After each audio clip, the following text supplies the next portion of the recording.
நாங்க ஒட்டடை அடிக்க கூட உதவாதுன்னு ஒதுக்கி வச்ச விளக்குமாரெல்லாம் வெட்டி வேறன்னு நினைச்சுக்கிட்டு கழுத்துல போட்டுக்கிட்டு சுத்துறாங்க ஸ்டாலினும் திமுகவும். இதுல சேகர் பாபு சொல்றாரு, எதிரியோட பொருள் எடுத்து எதிரிய போடணும்னு. ஐயா திமுக பூச்சாண்டிங்களா, நீங்க தூக்கிட்டு போயிருக்கிறதெல்லாம் அதிமுகவோட வெப்பன்ஸ் இல்ல, நாங்க ஒளிச்சு கட்டின பஃபூன்ஸ்.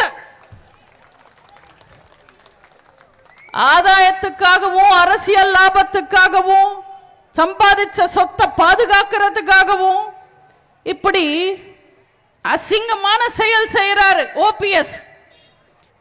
இப்படி கேவலமான ஒரு செயல் செஞ்சுட்டு எதிரி திமுக கூட கைய கோர்த்து அவர் செஞ்ச அசிங்கத்தை மறைக்கிறதுக்கு 1000 காரணம் சொல்றாரு.